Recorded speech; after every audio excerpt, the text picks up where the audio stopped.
Hello, you guys. Today I'm going to be reading you a story that is called You Wouldn't Want to Explore with Lewis and Clarke, an epic journey you'd rather not make. And the author is Jacqueline Morley, and the illustrator, the person who drew all the pictures, is Mark Bergen. This is a funny picture on the front. He says, "Gulp." He must be afraid of the bear.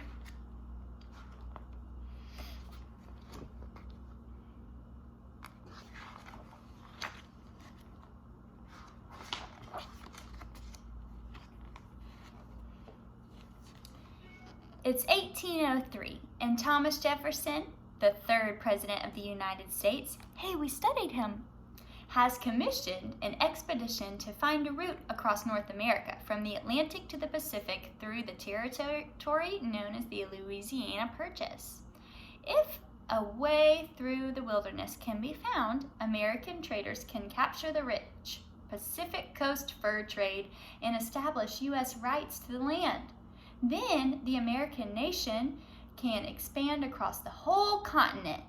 This is President Jefferson's dream.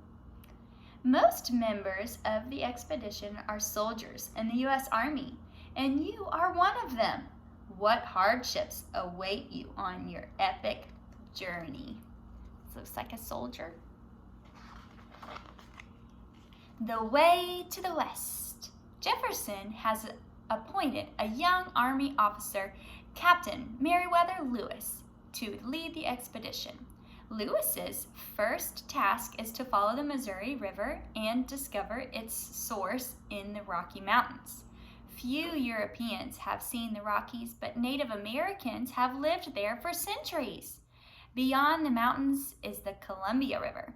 Lewis must find its source and travel down to the Pacific Ocean. On the journey, he will meet many Native American peoples. He must try to persuade them to stop fighting one another and to trade with the Americans rather than the British. So he's going to let the rivers tell him where to go. Stocking up.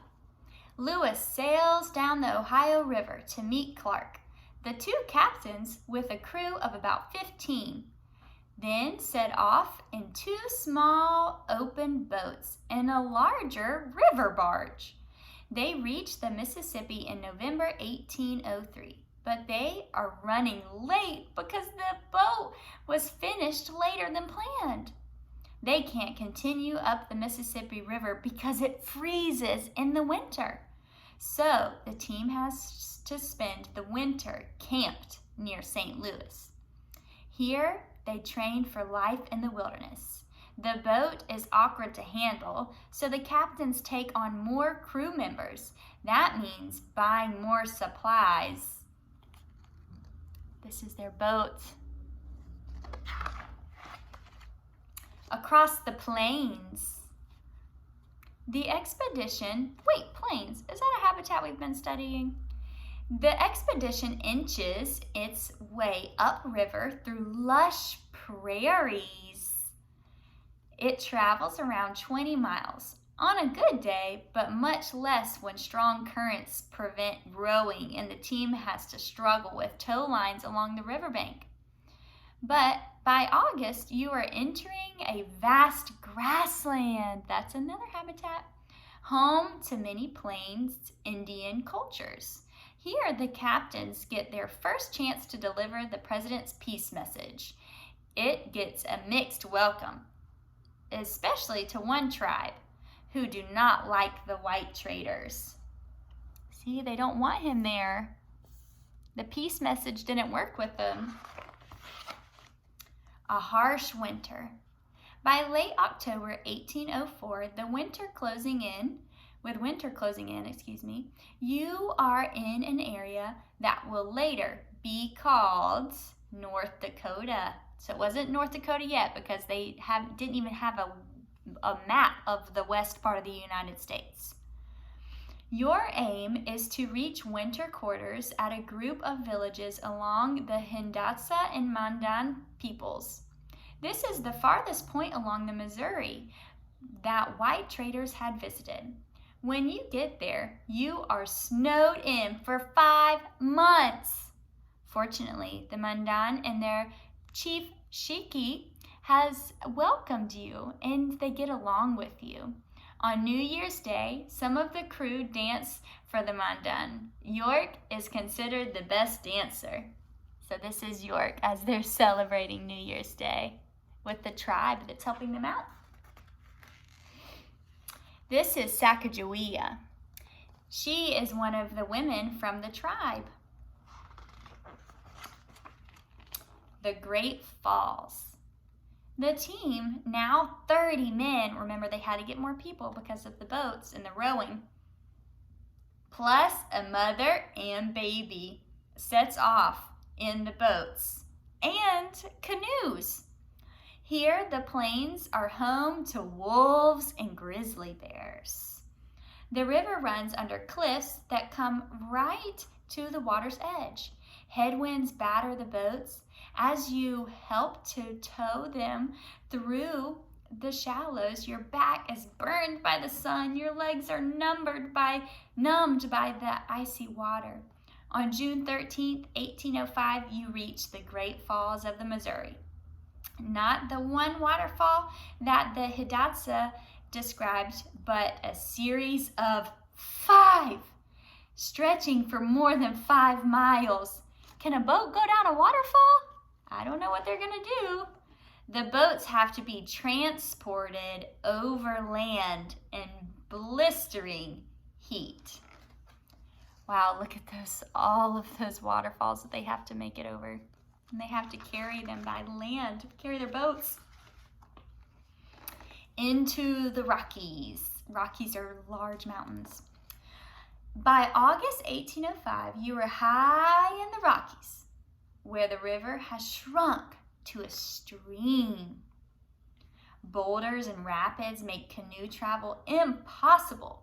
The plan is to cross the summit on horseback and make new canoes on the other side.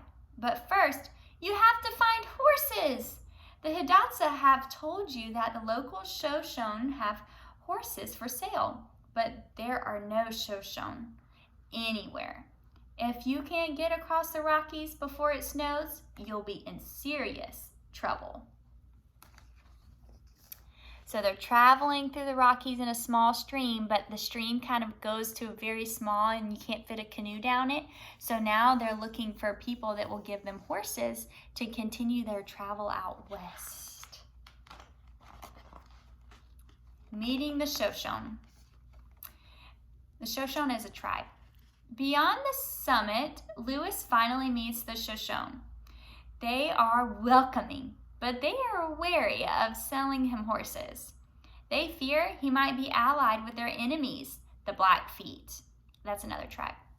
But Shoshone chief Kamawait agrees to come and meet the other members of the expedition, if only to prove that he's not a coward. His trust must be rewarded. Among the strangers, he finds his long-lost sister, Sacagawea. So Sacagawea was helping these white men, these traders, go across the country.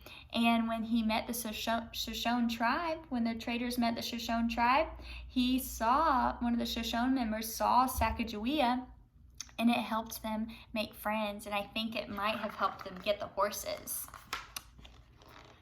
A real crisis. Oh my goodness, crisis. That doesn't sound too good. You thought the Rockies were just one range of mountains, but now you discovered that they are a whole series of tightly packed ranges.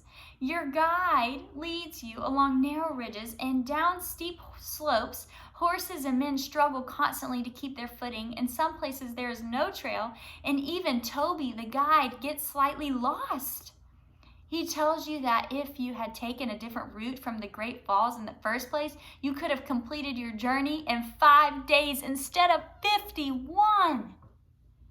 Your supplies are almost exhausted. Your supplies are almost exhausted when at last you find a Nez Perce village.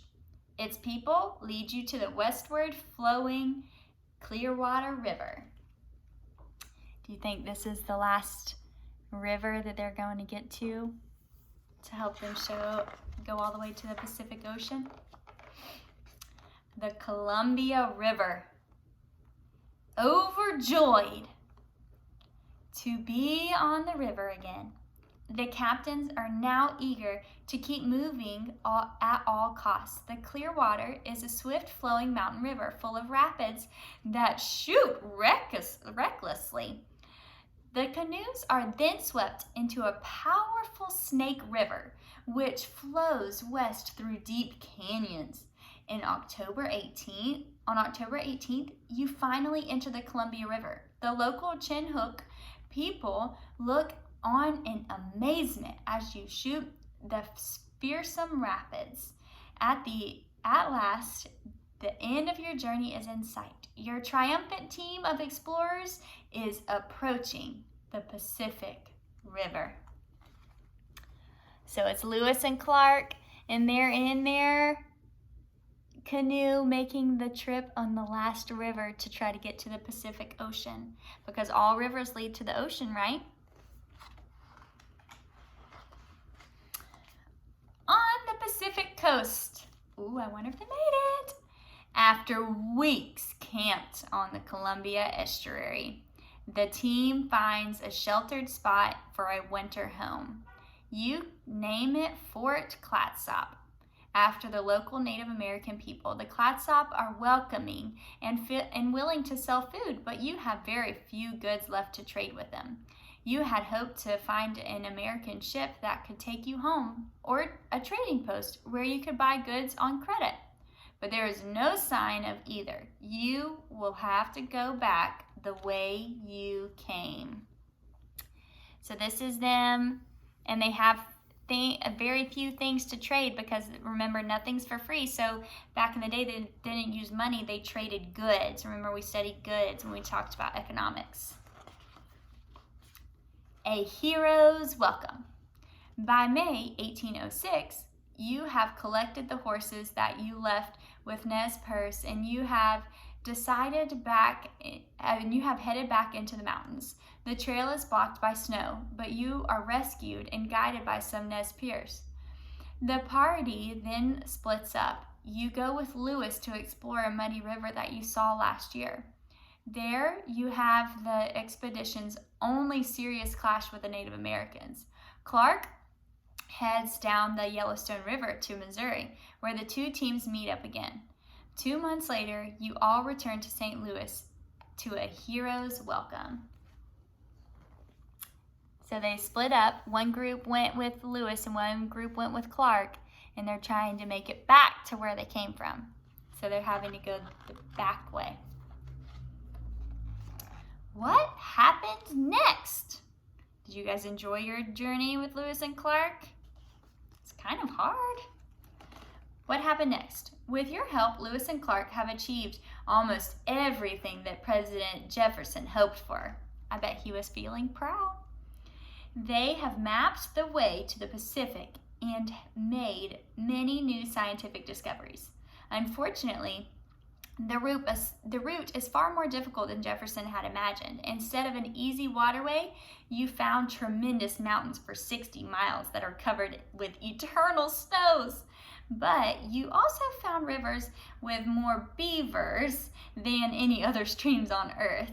This news sends fur trappers rushing westward to make their fortunes along the Missouri River. So this is President Jefferson thanking them for helping, and some of the Indians, Native Americans, for helping. And I see a text feature, a glossary, explaining more words and their definitions in alphabetical order. And that is the end of the story. You wouldn't want to explore with Lewis and Clarke, an epic journey you'd rather not make. It was a very difficult journey for them all the way across, but we are so thankful because now we have a map of the entire United States from the East Coast to the West Coast. Thanks for reading with me.